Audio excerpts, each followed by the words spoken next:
This is the Platinum Podcast. Welcome to the Platinum Podcast, mate.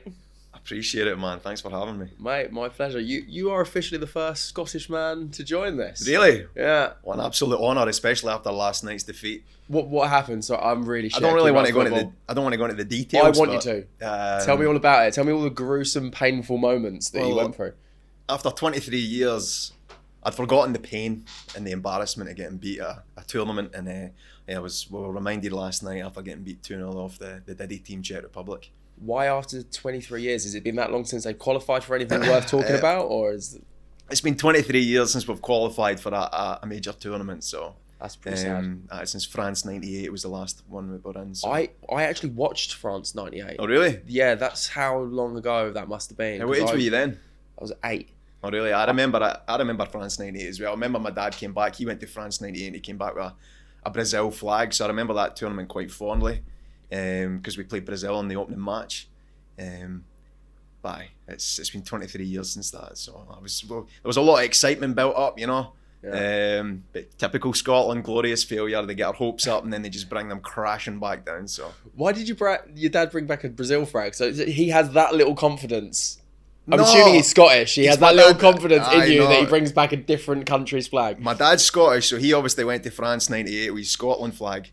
Right. And he came back with a Brazil flag. Now, who this Brazilian was, I don't know. I may or may not have some Brazilian siblings running about in Brazil at this point in time. I don't know. But I'm sure he enjoyed himself. Yeah, I'm sure. How old would they be now? It might be worth looking into. They would be 23. That's a nice age. Aye. Real nice age. I'm going to look into that. Yeah, I think maybe you should. I mean, do you have any problems with them being half siblings? Is that an issue? No, not at all. No? Okay, so no holes barred then? No holes barred. Oh, good. I appreciate that approach. A true Scot. Absolutely, man. What's it like being a Scottish man in Bali with the beating sun? I mean, as I say, I just seem to go from one shade of pink to another shade of pink, you know, depending on how long I'm in the sun, and that could be a matter of minutes, you know. I could be looking quite nice and a nice rouge colour, and then I'll step out for like 2 minutes, and then that's me. I'm gone. I'm pink. So you pretty much living life on the edge day to day. I do, man. It's it's a roller coaster every single day. I like to think it's a nice chilled life here, but it's pretty much the life of a vampire for you. It's just all about avoiding the sun. Really, that's just my day-to-day experiences, you know. Oh man, well, how did you end up in Bali, man? What happened? Well, there's a short story and a long story. You got all the time in the world, my friend. Okay, so okay. We've got subtitles as well. So hopefully everyone will understand what say, you're saying. Don't worry, the words will be at the bottom, so everybody gets what you're actually saying. You might need subtitles. So basically, I ended up in Bali. Bali was always a dream destination for me. It was always somewhere that just existed on Instagram, you know. So me and my fiance. The short story, we quit our jobs, we worked in London. Long story. We like You want the long story? I want the goods. I want the dirt. I'm 34 years old. That is a long story in there. Mate, you know? that's all right, There's a few years to cover. Just give me the highlights. Right, okay. Long but highlights. So I was living and working in London as a gas engineer for British Gas. I'd been with them for about 9 years. And I met my fiance in London. We actually met on Bumble. So we'd been there for... Romantic. Oh, so romantic, man. 21st century, you know. I love it. And we'd met, I think we'd been together for maybe a year or two, but one of the things that brought us together was our love for travel. She's a Kiwi, Croatian parents, so she'd found her way to the UK after travelling through Europe and doing the whole OE thing, they call it, the overseas. If you're Australian or New Zealand, they've got this thing where they go to the UK and they use their 2-year visa that they can get to work and live there. So that's what she was doing at that point in time. But yes, what brought us together was a love for travel. And I went to London thinking I wanted to be this rich businessman in a suit and driving a fancy car and wearing a fancy watch and all that kind of stuff, you know. So I went down there and because I previously worked in Scotland as an engineer and I just got a transfer down to London. I went down and done like a business management course at night school and stuff like that. And the longer I was in London, the less I wanted to have that lifestyle. The more I thought there's got to be so much more to life than this, you know. And just by meeting her, it really piqued my interest in travel. Travel was something I was always interested in, but it never seemed attainable, not to this extent, you know. But when I met her, you know, it became much more attainable. So we made this plan. We were going to quit our jobs, We gave ourselves 9 months to save up as much money as we possibly could. So I worked double overtime and triple overtime, and any days I could work overtime just to save as much money as possible. And she done the same. So we saved up as much money as we possibly could. I think we left our jobs on the 23rd of December. Spent a couple of weeks in Scotland with my family, and then we just hit the road. We went travelling. And then the first route was through Asia. And I think we started in Australia to see her parents, because she's a Kiwi, but her parents live in Australia, so we started in Australia. Then we worked our way through like Singapore, Thailand, Laos, Cambodia, Vietnam, Japan, South Korea, Hong Kong, Taiwan, Malaysia, Brunei, and then our final destination on that wee Asia tour was Bali. And by the time we had got to Bali, we'd picked up a kind of a decent wee following on Instagram and through our blog and stuff like that. So that we kind of got to become friends with a lot of people who had big Instagrams and blogs or videographers and stuff like that. And everyone just seemed to be in Bali, you know, that had a semi-successful online presence. So as soon as we got here, it felt like we'd already had this community of friends, you know, and it felt like home. So that is why Bali became like a second home to me. And that's why I'm still here to this day. I love that story, man. Yeah. The first bit that I love about it is that you set a target. You're like, we're going to do this in 9 months. This is what's going to happen. And then you worked your ass off to get it. Because so many people, they kind of loosely think, oh, I'm going to do this thing. And they don't set a date on it. There's no real plan in place. Yeah. And I always say to people, you need to be able to reverse engineer it, right? You need to set this time and work out how that's going to look.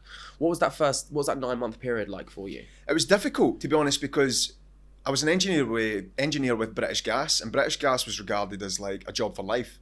It came with all the benefits. It was like holiday pay, sick pay, shares,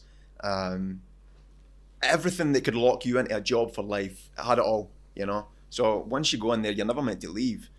And I'm working with guys younger than me, are all getting mortgages and buying cars and having kids and investing in this and investing in that, and just really putting down roots. And I was like, and I'm the guy that's like, nah, I don't want any of this at this point in time. I want to go and see what life's all about, you know, go and see what else is out there.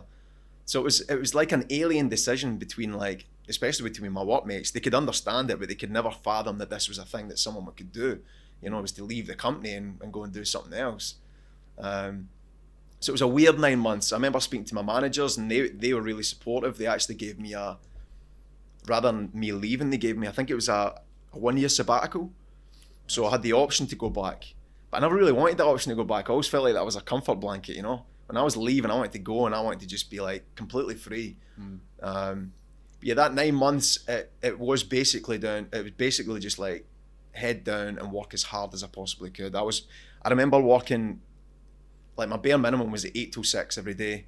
And I was doing every call out that I could get at night. So if anyone was on call out, I was taking off them, which meant just doing like if someone had an issue with the boiler or something during the night, then I'd be out in the middle of the night and getting back up and going to work the next day, you know. Working like Christmas days and New Year's days and just anything that I could get in terms of like double time overtime, triple time overtime, just to add to the funds, you know. So it was just a lot of work, a lot of hard work, and that is all I really remember about that period of time. Yeah, it sounds like a bit of a blur for sure. It was a blur.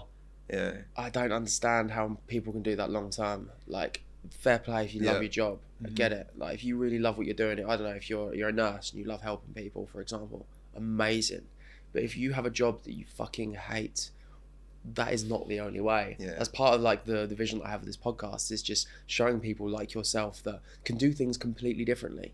It just takes that little seed of seeing somebody else who's done it, who fits your circumstances, who's relatable. There's going to be plenty of guys who probably work similar jobs, service industry like that, who are going, this is all I'm meant to do. You know, I get a pension, I get all these benefits. Great, it's a perfect, ideal job. It's all very comfortable.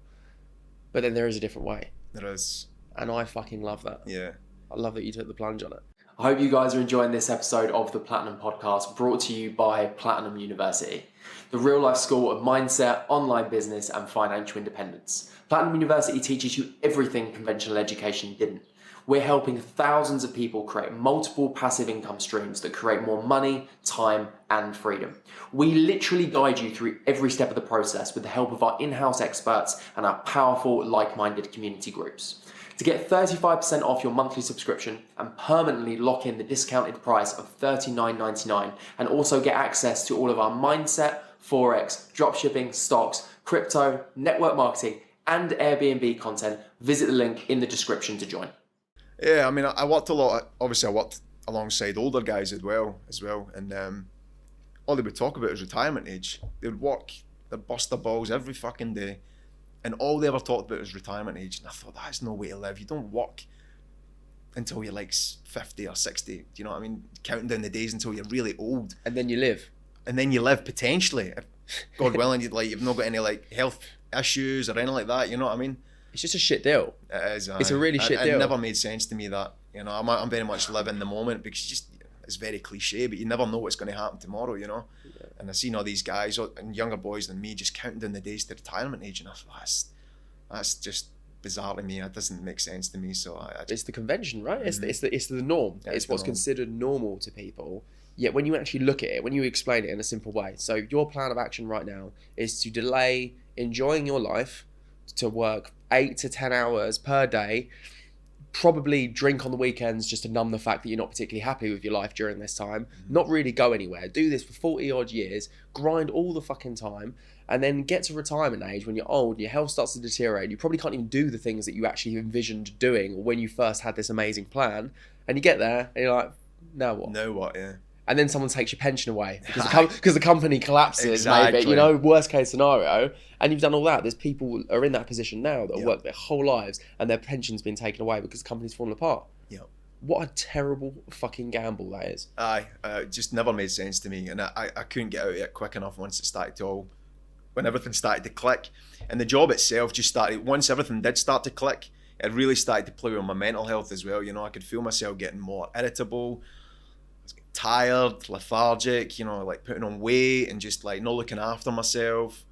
So I knew I needed to get out of there double quick, you know. That's what happens when you lose hope, right? When you have no hope of something being better. If you're sat there faced with your everyday reality being something you don't enjoy, where's the hope in that? Exactly. If there's no chance of it being any different, then you're not going to be like, oh great, this is exciting now, are you? I know. Yeah. The thing is, we could have had a really good life in London. Like we could have, because she was earning really good money as well. She was like a manager up in London doing something. I always forget what it was. You know? I feel like you should know that, mate. Nah, probably, but nah. So we were combined. We were earning really good money. You know, money where we could have bought a property in London, whilst being able to live a really good life in London. But it was, I think it's quite cool that we gave all that up just for freedom. You know, to go and see what else is out there. I love that you guys did that. So when you first left, did you have this idea that you were going to set up this Instagram page, or was it just like something kind of fell into place later on? Well, kind of 6 months before we were due to leave, Ivana, my other half, she had been following a couple of couples on Instagram and a few like travel bloggers and stuff like that. So she had this idea to set up the Instagram account and maybe a blog, just to document what we were up to more than anything else. Like for me, I'd never really used Instagram. I was never a blogger. So it's just like, if you want, we can just to keep our friends and family basically in the loop. That was basically all our goal was at that point in time. So when we set off, we were just posting pictures, and we're just like, our blog posts were just like personal stories about what we've been up to and stuff, no SEO optimized or anything like that. And yeah, we just found that because we were traveling at quite a quick rate, we were taking quite a lot of pictures, and we were just posting a lot of pictures, and it seemed to pick up a relatively decent following quite quickly, you know, where it got us noticed by other people within the industry and stuff like that. So then we started to go, oh, maybe there's something in this, you know, because we only originally planned to travel for a year and then figure out what we do after that. But then when the Instagram and the blog started picking up a wee bit, then it kind of changed our perception on our travels and stuff from there, you know. So yeah. It becomes a different ballgame when you suddenly think, I can earn a little bit of money here. Yeah, do I need to go back, or can I actually, you start doing the equation, don't you? Like, how much do I need to live while doing what I'm doing? Yeah, do I need to go anywhere? Yeah, that's basically it. I mean, I remember we got to a point where it was like, right, let's start writing it to hotels, because obviously we're in the travel industry, so it became like a travel blog or a travel Instagram. So I remember I was like, well, let's just start writing it to some hotels and see if we can get a collaboration, you know, and it's just chance of luck. And it was by chance we got our first hotel collaboration in Japan. And I Good remember, spot for it. I bet it was expensive in Japan. oh, Good start. Good I start. saved us a few bob, that's for sure. Yeah. But it's a really cool story because the tagline on our blog is "Happiness is only real when shared." I don't know if you've seen the film Into the Wild. I haven't. No, it's one of the films that was like, right, we're traveling. It's a true story about this guy. I think his name's Christopher McCandless, and he was like he was a really intelligent kid, really rich parents who wanted to go to like law school and all that kind of stuff. But he just gave all that up, and he just went into the wild in search of happiness. Mm-hmm. And he actually found this like kind of old school bus just in the middle of nowhere. I think it's in Alaska. And he just lived there, lived off the land, fishing, all that kind of stuff. And unfortunately, I think he got poisoned. But just before he died, I think he wrote down like the meaning of life. Like he was searching for the meaning of life or the meaning of happiness. And he wrote down, "Happiness is only real when shared." So it's like a really famous tagline because it's a true story. So a lot of people like live by that, you know. So our tagline on the blog was "Happiness is only real when shared," because that really meant a lot to us, you know, because we were sharing this experience together, and it was from the movie that kind of set us off on this journey. And it was funny that the manager in Japan wrote back that was his favourite movie. When he looked at our blog and noticed the tagline, he was like, "That's my favourite film." I actually just gave a speech at some function, and he spoke about that film. So he was like, "I want to give you like a 3-day, 2-night stay for just like a blog post and some pictures." And that was it. I love that because that is, I talk so often about how you can never really begin to imagine what's going to go right for you. Mm-hmm. Everyone always imagines what can go wrong. You can never imagine all these weird synchronicities that could just completely change the landscape of your life. And that's a perfect example of that. You can never predict that the tagline on your blog is going to resonate with this guy. Yeah. And then all of a sudden you've seen that reaching out to people in this particular way, just taking a chance, taking a risk on these things could completely change what you're going to do with yourself. Mm-hmm. That really set the tone, because then once you've done one, then it goes on to your resume or your media kit, you know, and then you start approaching other hotels to say, look, well, this is who we've worked with, you know, and then it's like a snowball effect from there. It takes it from like this thing that people do, people do this, yeah, to, I've just done it. Yeah. I can keep doing this now if I want to. Yeah. So then did that lead on to, I assume, new jobs, new places? What did it then look like from that space? Yeah, I mean, so further into our travels, we just kept approaching more and more hotels, and obviously we used them as an example of what we had done. We obviously, when we wrote the blog post and took the pictures, we'd done our absolute best job that we possibly could, given the limited knowledge that we had about photography and writing blog posts. We knew nothing about SEO at that point. Mm-hmm. So it was just a very like opinionated blog and like a kind of review style blog, you know. Yeah. So yeah, we used that as like the template when we're reaching out to other hotels and stuff, and yeah, it got us a few more along the way as we travelled through that route that I explained previously. Yeah, it's quite cool. So you would just, I guess you'd set up a route and then just approach hotels along that particular travel route and hope for the best. Yeah, we had a rough idea about where we wanted to go and when. We were a little bit too regimented at first. Like we almost had like our first 3 or 4 months booked up in advance, like with hotels and travel and transport and all that kind of stuff, because we had no idea what we were doing at that point. You know, we never knew how easy it was, especially in Asia, just to like turn up and go. You know, so yeah, the more that we travelled, the more we approached hotels. Yeah, the more we would pick up, which was really cool. You know, because every time you walked to a new hotel, it was a new experience. You were learning more skills, and obviously you're building up this resume or media kit, as you call it, you know. Yeah, while doing something absolutely amazing. Yeah, it was cool, man. I fucking love that. Yeah. I mean, what's the response rate like? Because I'm curious, because I'm sure so many people right now, the barrier to entry is so much lower than people realise, right? Yeah. What's the response rate from hotels when you start reaching out to them? I mean, it depends on which hotels you approach. We were approaching, I think we would try and pick 3. I think we were using booking.com, and then we were picking maybe about 4 hotels from each kind of like price band, you know, and just writing each one of them just to see come which on one. The 5 stars. Yeah. I come on the 5 stars. It was very time consuming, I will say that. Really time consuming, researching hotels, writing to the hotels, following up with the hotels. It took a long time, you know, because when we wrote hotels, we wanted to learn a little bit about them as well. We didn't want it just to be a generic email. We wanted to make it sound like we wanted to stay there and we knew a bit about them. So we would always research like something about where they were or what they'd done or something unique about them, you know? Yeah. Just to kind of make it sound like it was a bit more personable rather than just a generic, hi, this is who we are.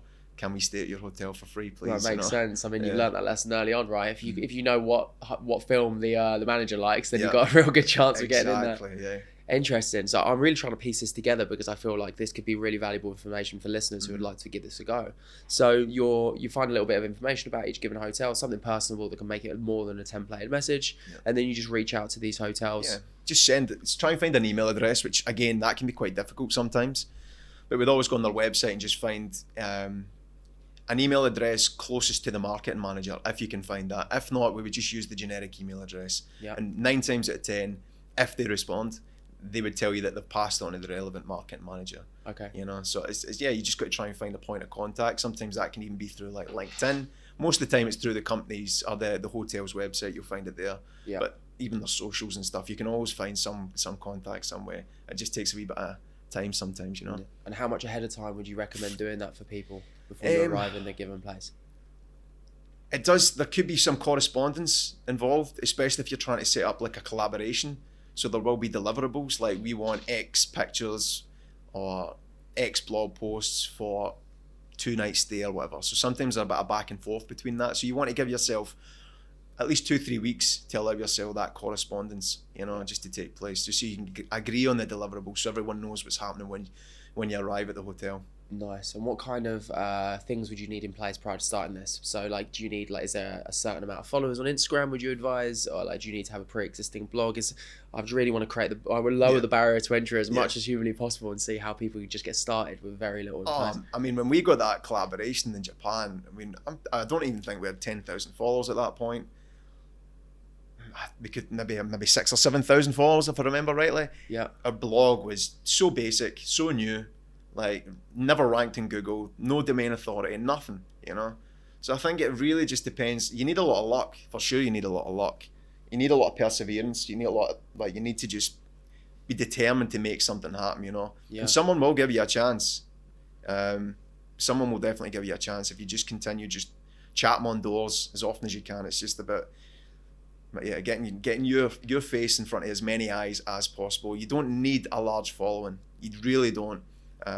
It's just about what you can offer that person. If you offer quality, whether it's imagery or writing, it doesn't really matter. As long as you can offer something of worth to that person or that company, then you've got a chance for sure. Yeah, and I mean, if you any skills that you have, I mean, if you're a videographer, for example, surely if you make some decent videos that it costs money to put these videos together, right? If they've got an empty room that nobody's using, it makes sense for them business-wise to give you an opportunity, right? Exactly. I mean, a lot of market managers have to go out and find videographers or photographers or bloggers. But if you're chatting their door saying like, I'll do this for you just in exchange for a service or a good, and sometimes you're saving them a headache or some time to go and actually find these people, you know, especially if you hand them a media kit and it shows you stuff that you've done before or the skills that you have.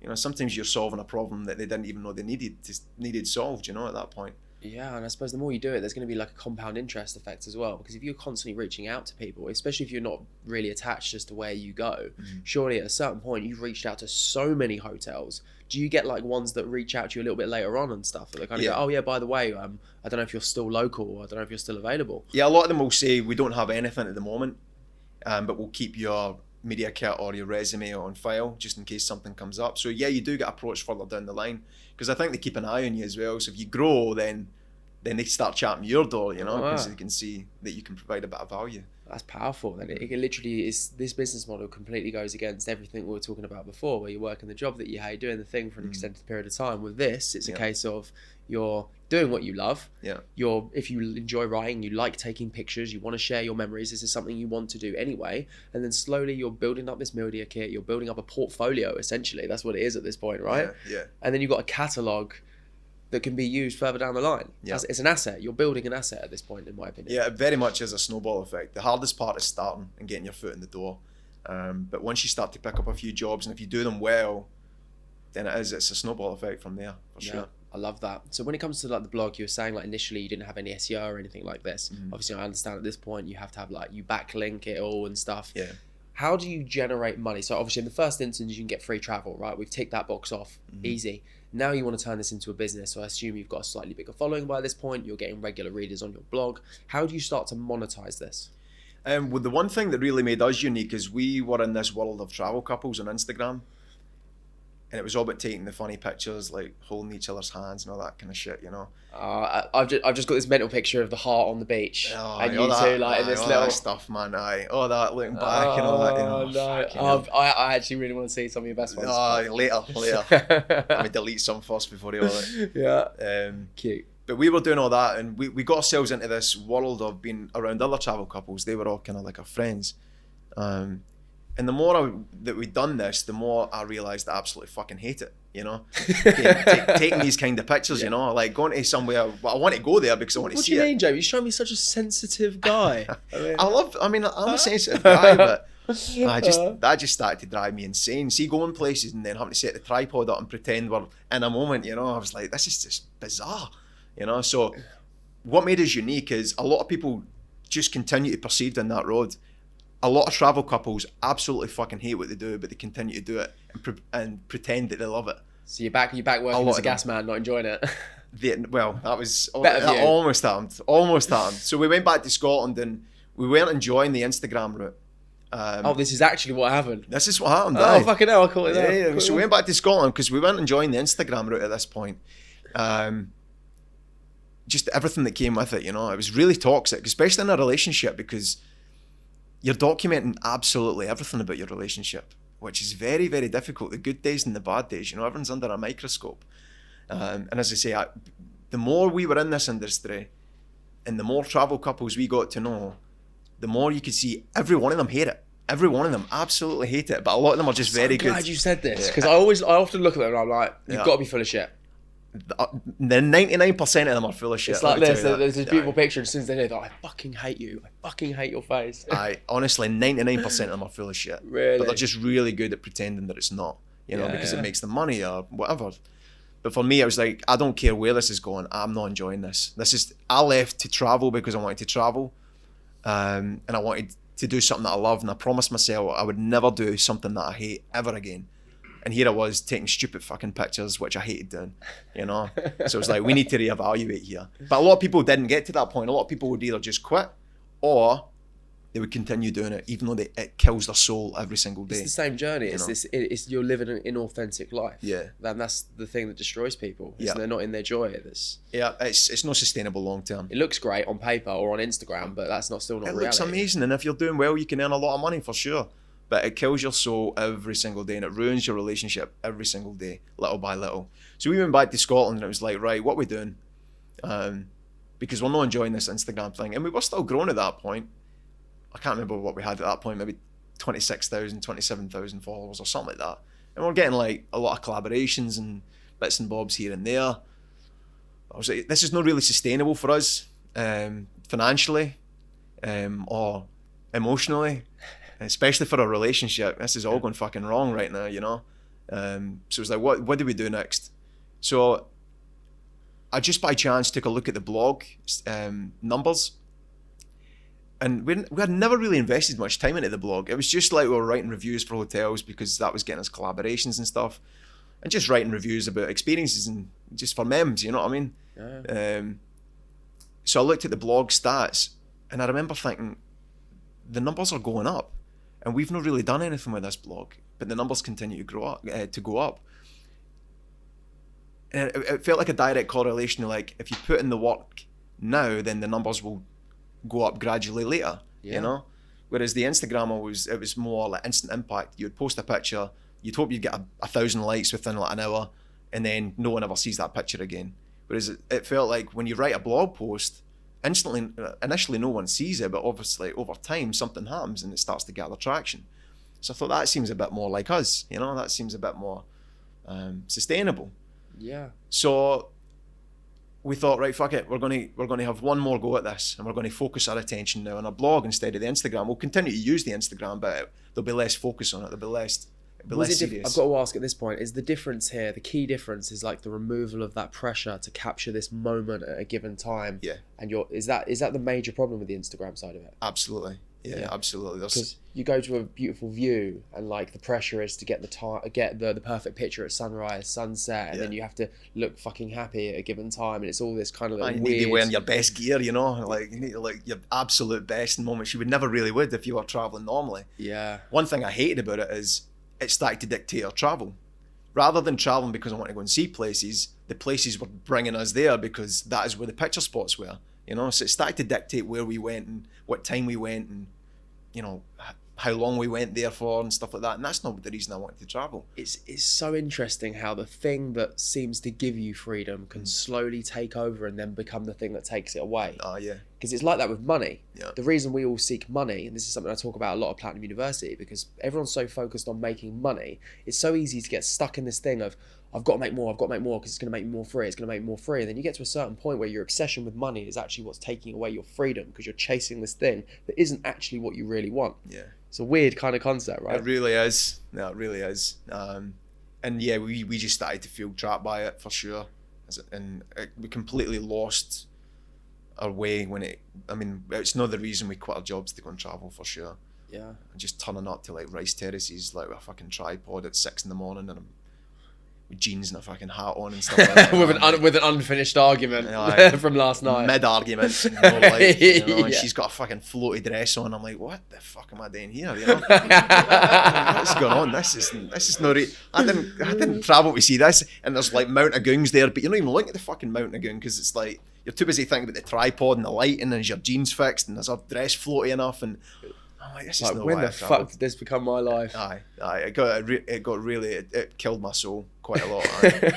I just thought, I'm Scottish, this is not the Scottish way. I'm not having this. Aye, my mates should be slagging me a lot more for this, you know. Oh, what I mean? they should have been. Aye. They should. Why did they not pull me up earlier about what I'm up to here? you know? I don't think like any of my friends early on would let me get away with that shit. No, I'm surprised yours did as well. I'm sure I'm starting we've to got a question similar the group of friends. friendships. Aye, to I be know. honest. I mean, like, come on, they have some decency to hold you accountable for your shitty actions. For Christ's Exactly. sake, Jesus Christ. If one of my mates was kicking about with floaty dresses on and stuff like that, I'd be pulling Were them you? up. Aaron, were you the one wearing No, I the wasn't floaty dresses wearing down? them, Let me no, just no. go. It's probably going that way though. Denim for a like at the end Yeah, of that doing point, anything, you know? just fine. Yeah, it's fine. Fine. I'll put a tiara on, babe. Aye. I'll do it. If I You have see to. all these fucking TikToks these days and stuff like that. Some of the travel couples are doing. I'm like, oh my god, man.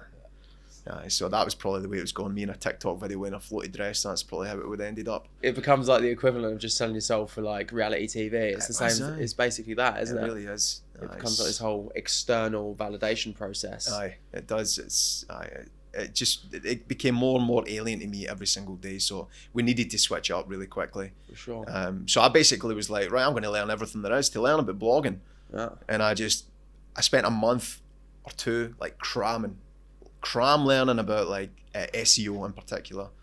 I searched every square inch of the internet. I watched every YouTube video. I was looking at courses, the whole shebang, and learning about SEO. And basically, what I learned, I managed to condense.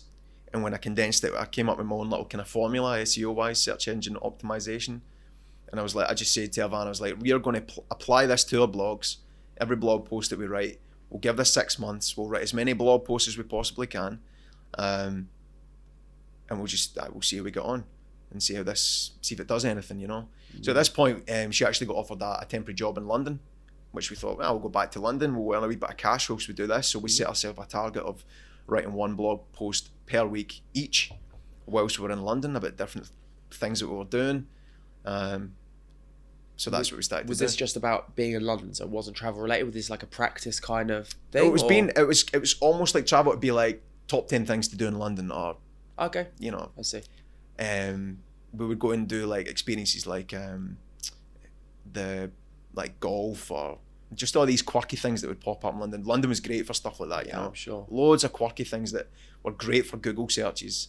One of our best blog posts actually was, I think it was like top 8 things to do in London for couples or something like that. That was one of our best blog posts in terms of Google searches. Yeah. And we ranked quite highly for that. What do you do? Just, go on TripAdvisor, look at some of the different types of events and stuff that you've got going on and write about? And... Yeah, because we'd lived in London, we had a rough idea of everything that was there. Oh.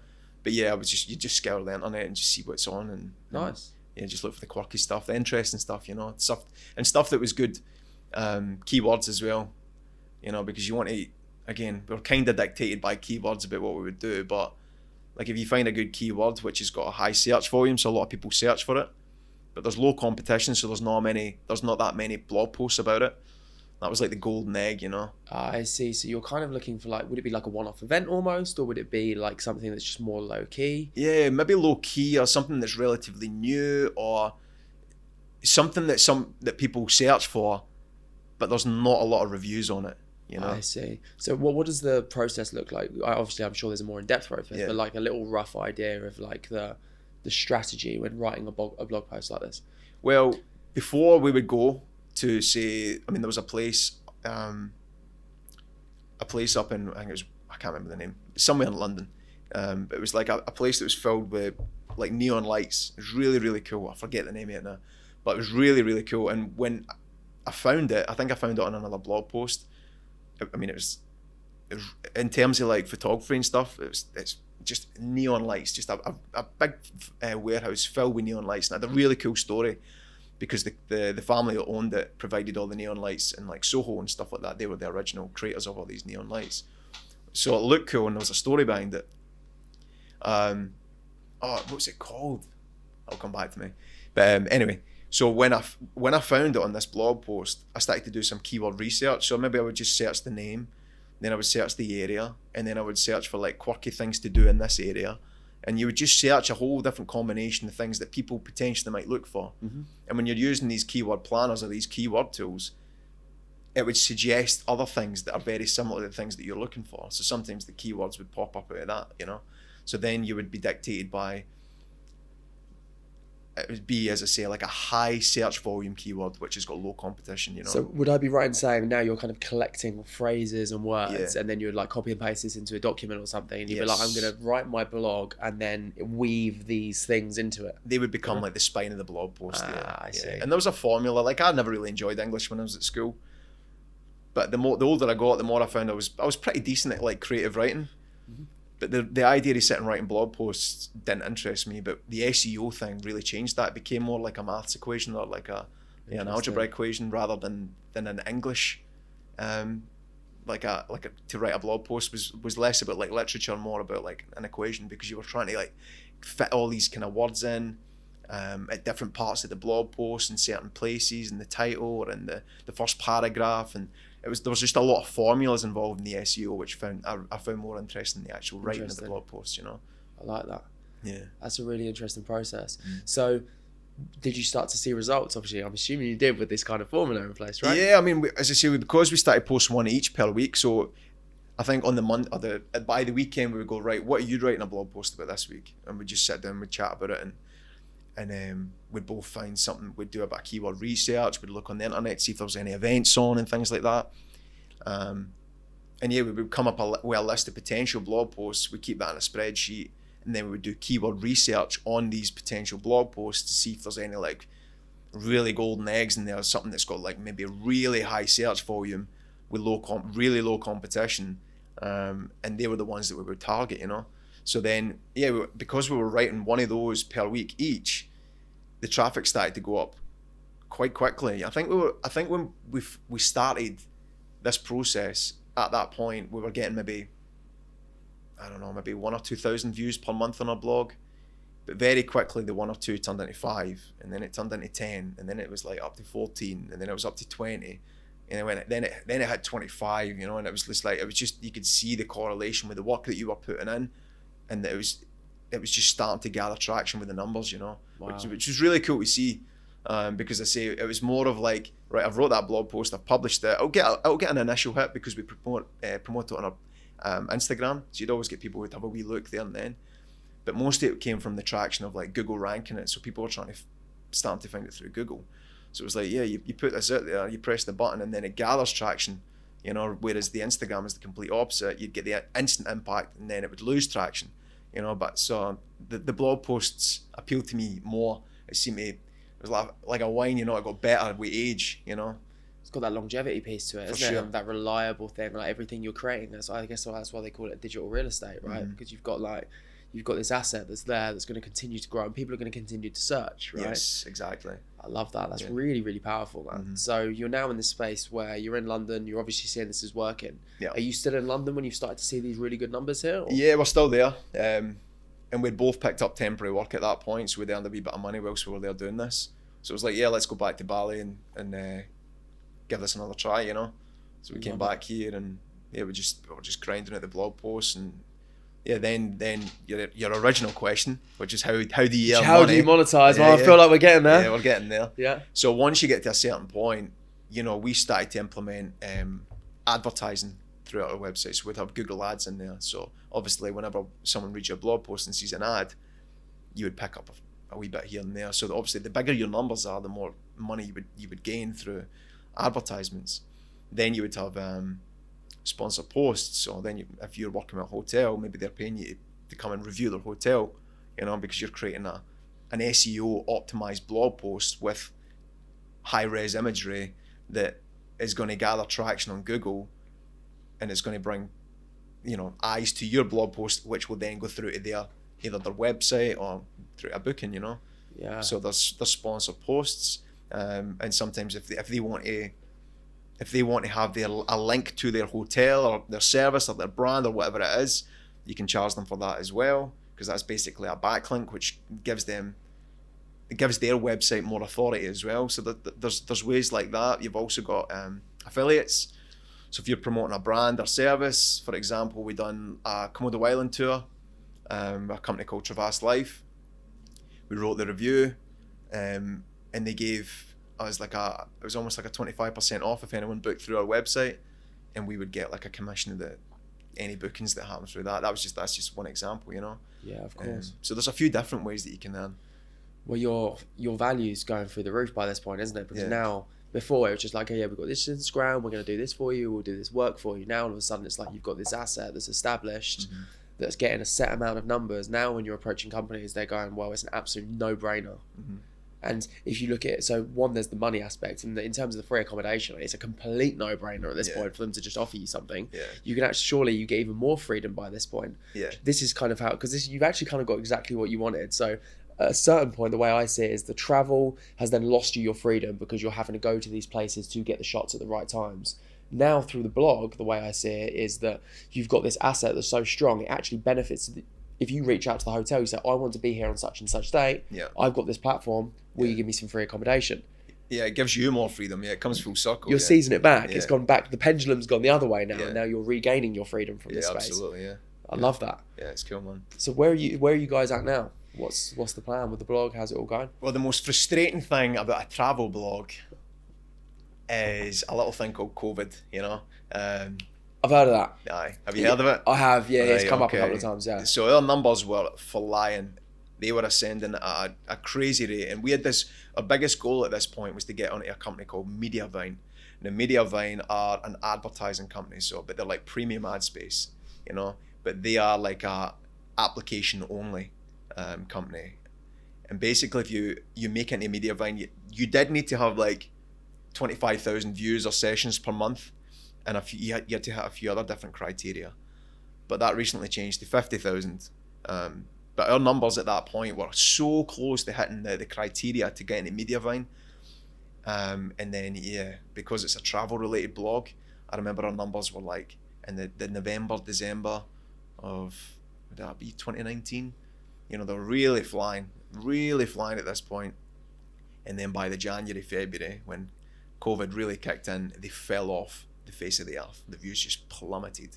Because obviously, a travel blog is read by people who travel. Now, as soon as everyone is staying indoors and not traveling anymore, the requirements for a travel blog become redundant, I suppose there's only limited blogs you can write about top destinations to go when COVID's over, or these types of blogs, right? To write reviews about your living room and your kitchen. Top 10 things to do. How in many your people kitchen. have searched for your specific living room over the course of the last 12 months? I know, man. It's that. To be honest, that really, really deflated me, because we'd put so much effort into this. Like, I mean, we were back working the same hours that we were working in that 9 months before we left to go traveling. Putting so much time and effort into this just to keep growing it, because we could see an end in sight, especially if we get into Mediavine. So basically the reason that we wanted to get into Mediavine with these premium ads is because of the criteria.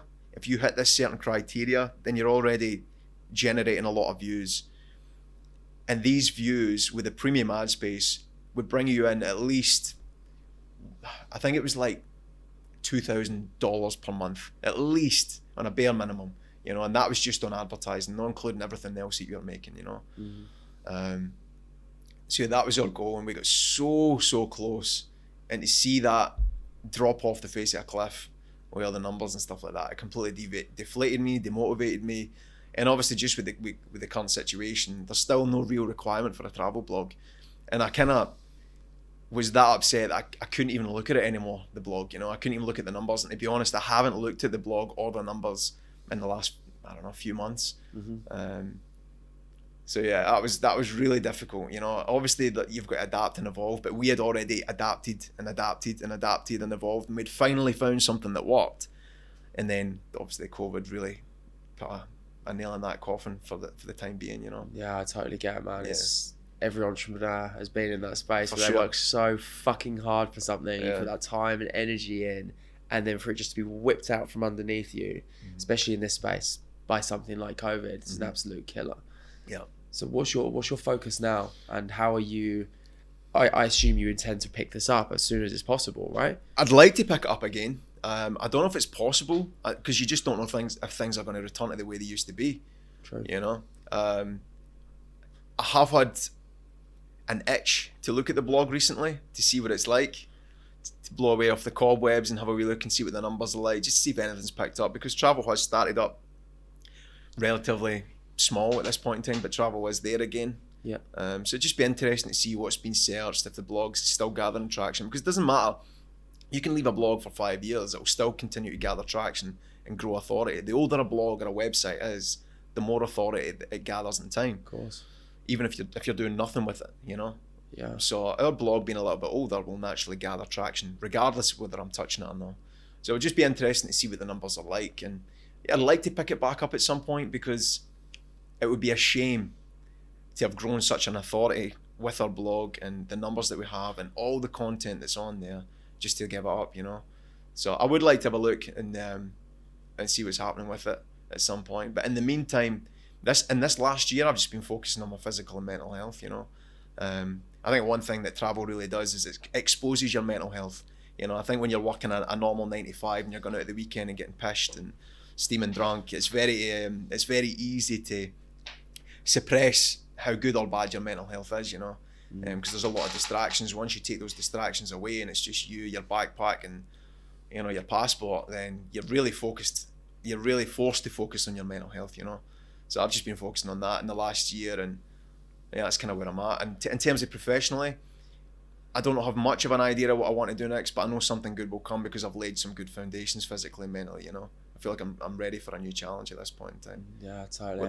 Whether that's gone back to the blog or trying something different, I don't know, but I know something will happen, you know. Well, the fact is, you built an asset, all of the skills that you've accumulated during that time. Obviously, SEO is highly in demand, irrespective of what profession you're in. That's something that you've gained. That's why skills are important. For sure. Right? Everybody gets especially at Platinum, people get sidetracked with this idea of money again. It's like, let's earn money, let's earn it quickly, I want it just to come to me.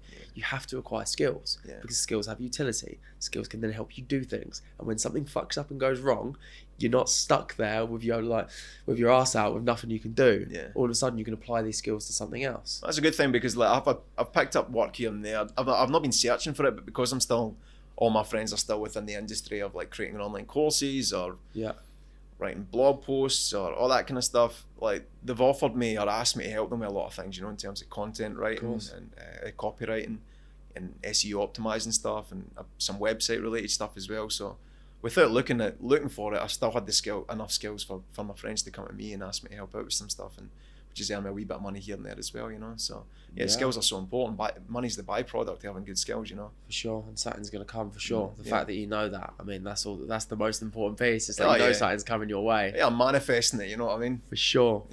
I love that. I'd love you to finish and just give people advice. So if they were going to go down that route, the blogging route, maybe not travel, that's probably not the best advice now. But if they were going to go down that route and write a blog potentially and try and monetize it, what would your first bit of advice be for that? My first bit of advice would be pick a niche that you're passionate about.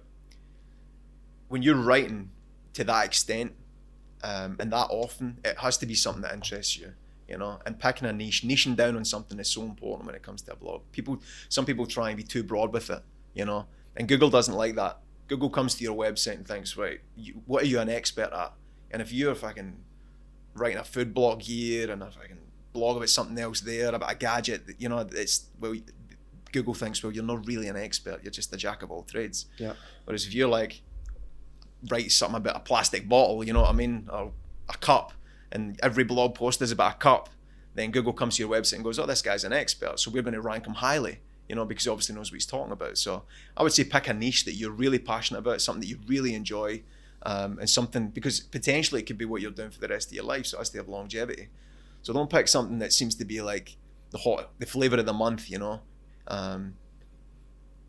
So I'd say that would be my biggest advice. Niche down as much as you can niche down, and make sure it's something that you love to do. I love that, man. Thank you very much for coming on, man. You've got an epic story. I think a lot of people are going to take a lot of value from that. I know a lot of people have often asked me how to go about creating this type of business, so I think you're going to help a hell of a lot of people with that. Appreciate that, man. Yeah. Thank you very much for coming on, bro. Thanks for having me. This is the Platinum Podcast.